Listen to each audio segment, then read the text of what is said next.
Our story, Akira, begins in 1988 when a psychic-powered boy causes an explosion that destroys all of Tokyo and begins World War III.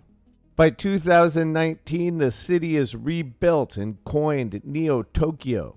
Our protagonist, Kaneda, is chilling in a dive bar when one of his homeboys comes up and tells him they've found a rival gang member. They head out to take care of business. Tetsuo is out front, pretending to be cool on Kaneda's bike, and Kaneda tells him to get off the bike. Man, that's for a real man. You're just a boy. Tetsuo jumps on his weak sauce bike, and they ride into battle. Carnage ensues as the street gangs tangle. We get one of the most iconic drifts in anime history. We cut to a wounded man dragging a very strange-looking child down the street with the police in hot pursuit. Fierce police dogs give chase, and the man guns both of them down. The man collapses from his wounds, and with his last breaths, he tells the kid to keep running and not to give up. Seeing the man die, the boy starts screaming and starts telekinetically damaging the surrounding buildings.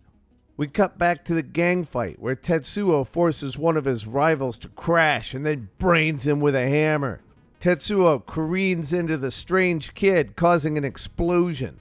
Both the kid and Tetsuo survive. Tetsuo's gang run to his aid.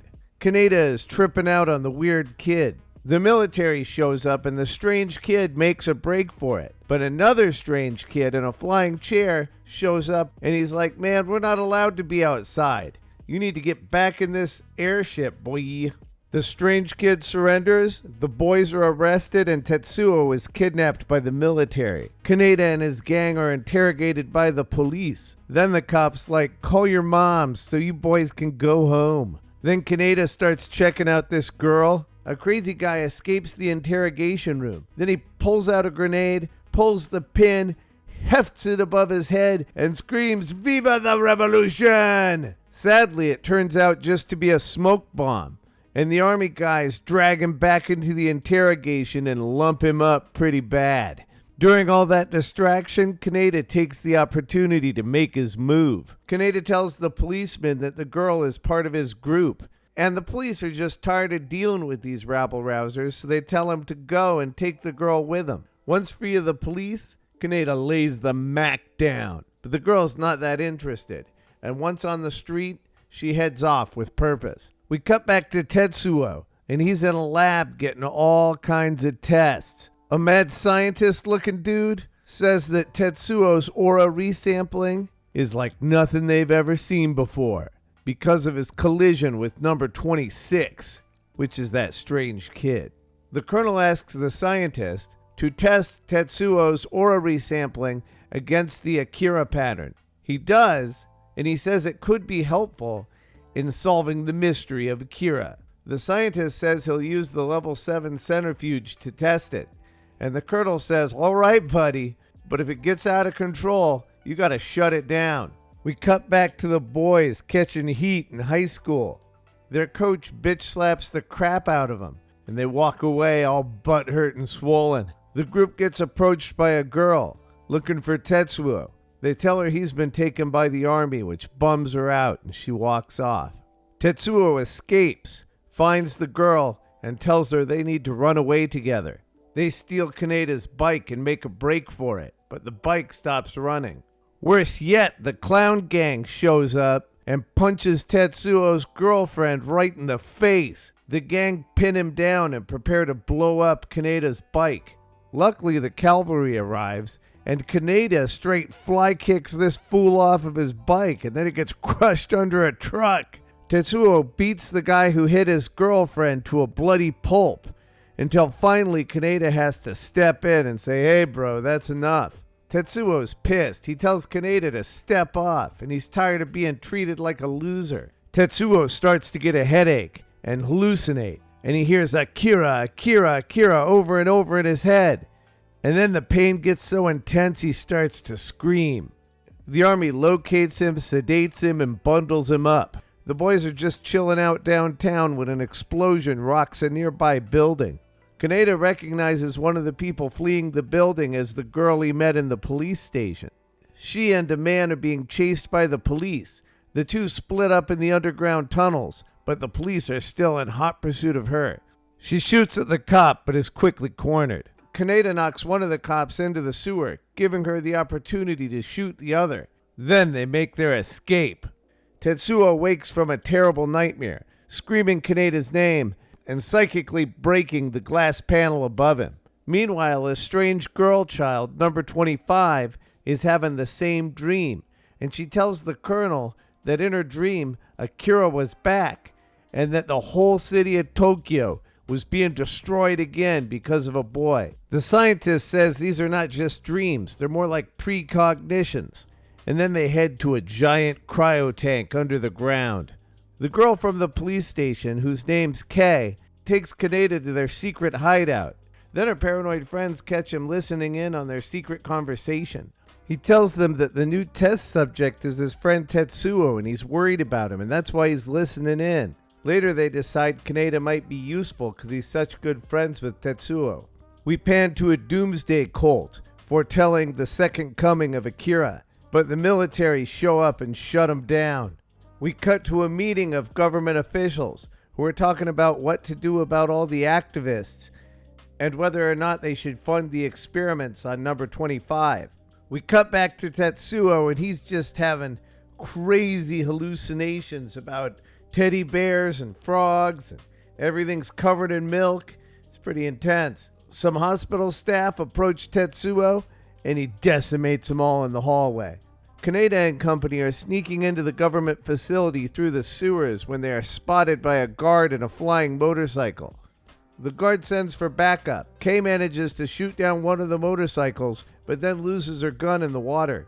Kaneda manages to steal a flying motorcycle, then swoops down to pick Kei up. They continue to fly through the sewers and learn Tetsuo's location through the motorcycle's radio. Tetsuo is rampaging through the upper floors and the soldiers are no match for him. He gets to the floor with the strange kids and can now see through their illusions. They knock him into the wall and split. Kaneda is given some navigation from the little girl. Tetsuo catches up and they have a little standoff. The colonel arrives with soldiers, and then the girl mentions the name Akira. At hearing the name, Tetsuo freaks out a little bit. Kaneda and Kei show up, and Kaneda tells Tetsuo, "Hey man, we gotta get out of here." More soldiers show up, but Tetsuo destroys them with a wave of his hand. Kaneda is hit in the crossfire. Tetsuo tells Kaneda, "Hey, I don't need your help anymore. I'm a god now. I'm the new king of Neo Tokyo." Kaneda tries to stand up to Tetsuo, but he's no match, and Tetsuo starts laughing maniacally. The strange little girl tells Tetsuo where Akira is, and he takes off to find him. After seeing what happened, the colonel sends his soldiers to the Olympic Stadium where Akira is located. He also orders the detention of any high-ranking officers because an MP tries to arrest him. Tetsuo returns to the dive bar where his gang hangs out and orders from the top shelf, baby. The other members of the gang enter the bar to find it trashed and the bartender dead in a pile of rubbish. They find Tetsuo eating pills in the corner, and he tells them he killed the bartender and that he killed Kaneda too. One of the boys tries to attack Tetsuo, but to no avail. Kaneda is still alive in a holding cell with Kei.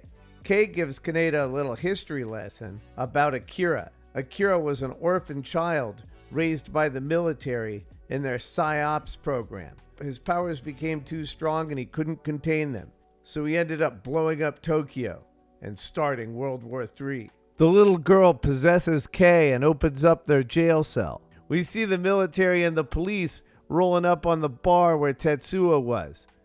Also, we see that the gang member who fought him is still alive. The gang member tells Kaneda that Tetsuo killed everybody else and that Tetsuo wants his bike. So Kaneda takes his bike and drives it into a wall so he can never have it. Number 26 leads Kei away and they disappear together. The little girl tells Kaneda that the power of Akira is in everyone, and it could be awakened regardless of your intentions. Meanwhile, Tetsuo is making his way to the stadium and wrecking up tanks with his telekinetics. The army tries to kill Tetsuo with lasers, but they largely miss him and kill the people behind him. Then Tetsuo destroys the bridge he's on and kills everyone on it. Tetsuo makes it to the gate of the stadium where there's a small troop of soldiers protecting it. He destroys those soldiers and heads underground. Kei, who's being controlled by the strange children, confronts Tetsuo and tells him if he keeps it up, he's going to lose control of his powers. Tetsuo won't listen. She throws him into a wall. He recovers. They commence a superhero battle, and in short order, Tetsuo defeats Kei. Tetsuo opens the Akira capsule, and inside he only finds body parts, and the colonel tells him that Akira has been dead since the 80s, and they keep the body parts just to further scientific research. Kaneda jets in on his motorcycle. The old friends briefly catch up before the fight. Kaneda blasts Tetsuo with a laser gun and knocks him down the hill. The colonel then hits Tetsuo with a space station cannon, taking off one of his arms. Tetsuo flies into outer space and throws the station into the sun, which inadvertently saved the lives of Kaneda and company. Tetsuo's girlfriend shows up in the Olympic Stadium and helps him take his throne. She's a little freaked out by Tetsuo's new arm, and he tells her to leave. The scientist tells the colonel that the medicine meant to suppress Tetsuo's powers is wearing off. The colonel tries to get Tetsuo to go back to the lab, but Tetsuo just brushes him away. The colonel blasts Tetsuo right off his feet. Tetsuo engulfs the colonel with a monster appendage. Kaneda makes a move with the laser gun and then tries to escape on his motorcycle, but Tetsuo catches him with the ground and pound. The strange kids show up to gather Akira's body parts.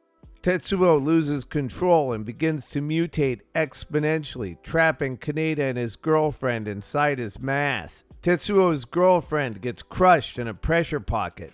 Kaneda is still trapped, and the colonel tells the kids to escape as the flow moves to devour him. The jars break and Akira manifests, holding back Tetsuo long enough for them to save Kaneda and the colonel. Kaneda makes a foolish move to try to save what's left of Tetsuo and gets sucked into the void, and number 26 has to go in after him. In the void, we can see everybody's memories. We witness some good times with Kaneda and Tetsuo when they were kids. Also, we see the strange kids being experimented on before they were so weird looking. But in reality, Tokyo is being completely destroyed, or rebirthed if you want to see it that way. Kei calls into the void for Kaneda, and he is delivered to her, and then they ride away together into a new Tokyo.